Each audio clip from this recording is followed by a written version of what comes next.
to present once again the valedictorian of Class 173. Would you please welcome Kurt Ruby?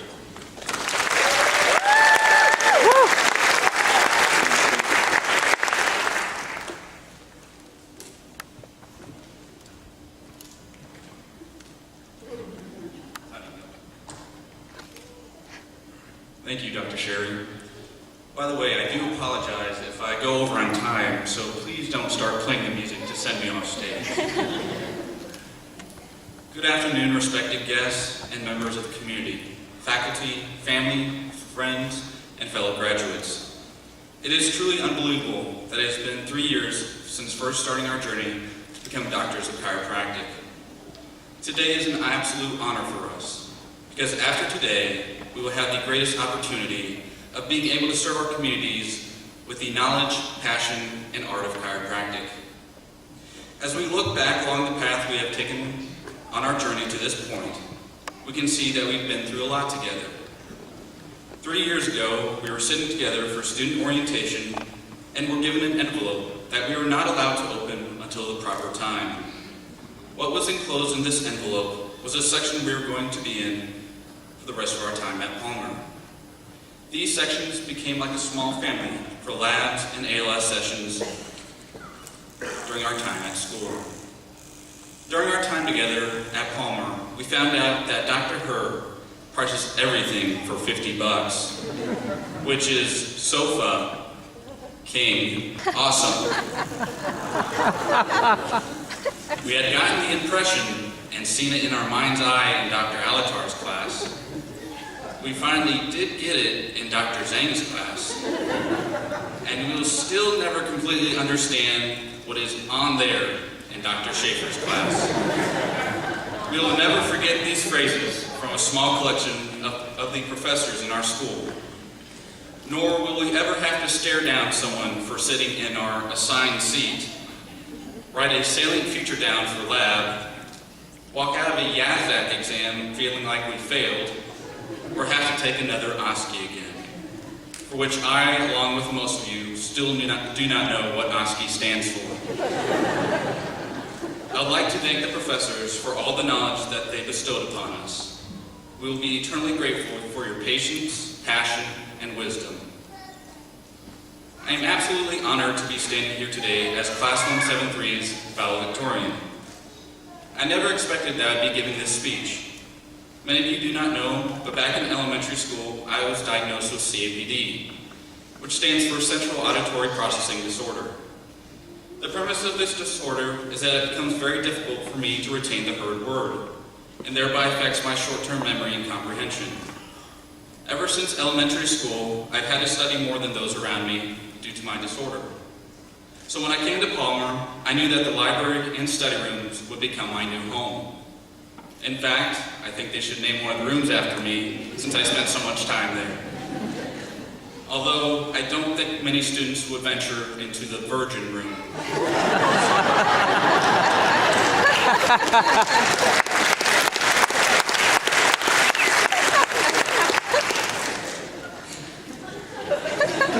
gotta laugh at it, so.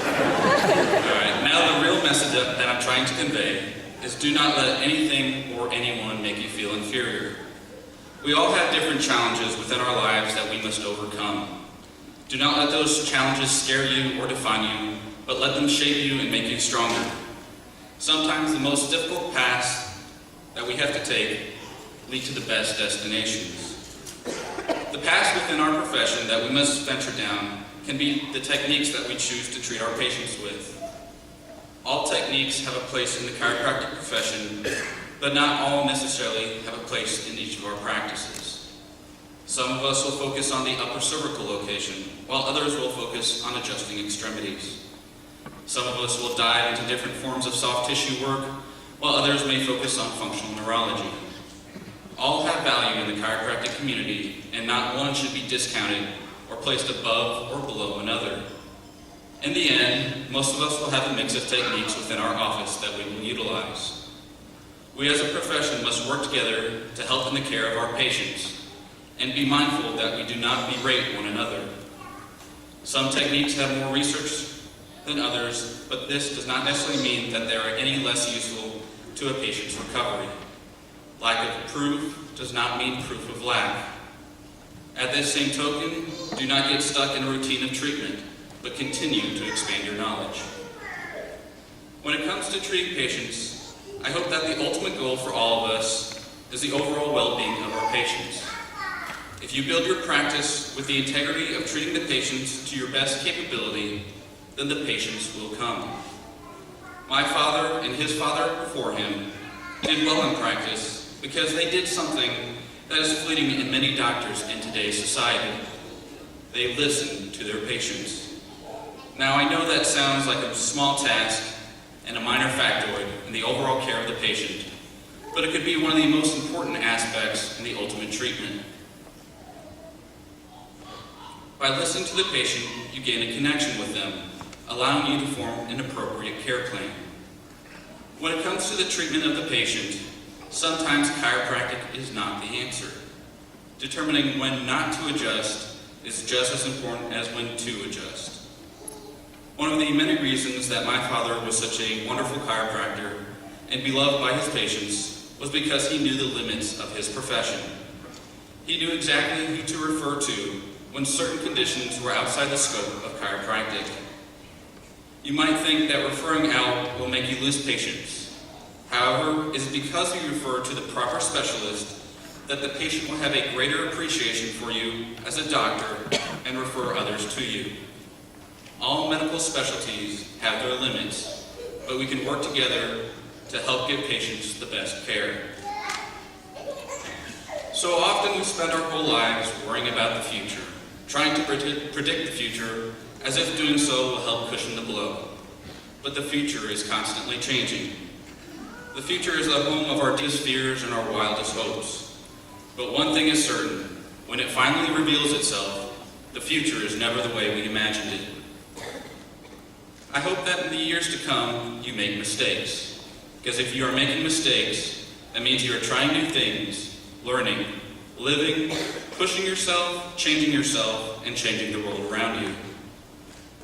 I'd like to take a moment to thank for the people that helped shape my future and change my world. I would like to take a moment to thank them.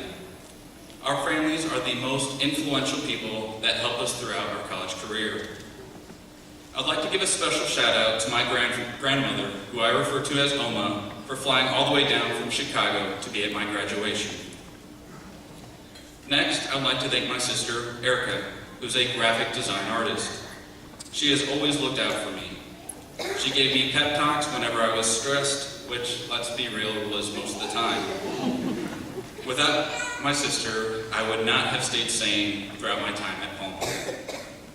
My mother, Karen, who was an office manager for my father and now works at the Beauty and the Beast themed Be Our Guest restaurant, has been the best mother that anyone could ask for. She made sure that I was at least having some fun while at Palmer, not studying all the time in the library. Finally, I would like to thank my father, Brad, for being my role model along my path to becoming a chiropractor. In fact, I've come from a long line of chiropractors. My great-uncle, Lester Rayberger, two second cousins, Jim and Dave Rayberger, my grandfather, Harold T. Virgin, and my father, Bradley Virgin, were all chiropractors. This will be the first time that the former generation will be able to see the next generation become a doctor of chiropractic. Unfortunately, Lester Rayberger and Harold T. Virgin passed away before they could see their son's accomplishments. That is why today is so special for my father and I. Not only for him to be in attendance, but that he'll be presenting my diploma to me today. Thank you all for your unconditional love and support. I'd like to also thank my mentor, Dr. Mark Charette. Dr. Charette could not make it to today's graduation. Both he and his wife housed me during my preceptorship.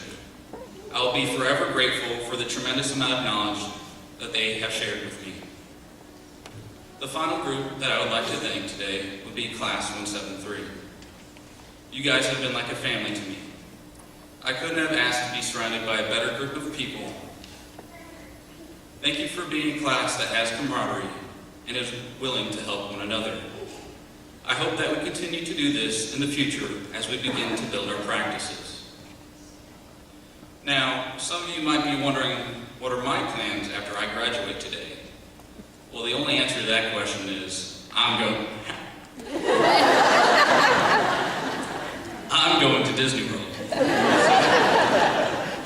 More so, it's because my parents work there and I can get it for free. So, thank you, Mom and Dad. I would like to leave you with one final quote by the late runner Steve Prefontaine, which has stuck with me since starting Palmer. To give anything less than your best is to sacrifice the gift. So when you go out to the world and treat your patients, I want you to give your best and not sacrifice your greatest gift of chiropractic care. Thank you, and congratulations, Class 173.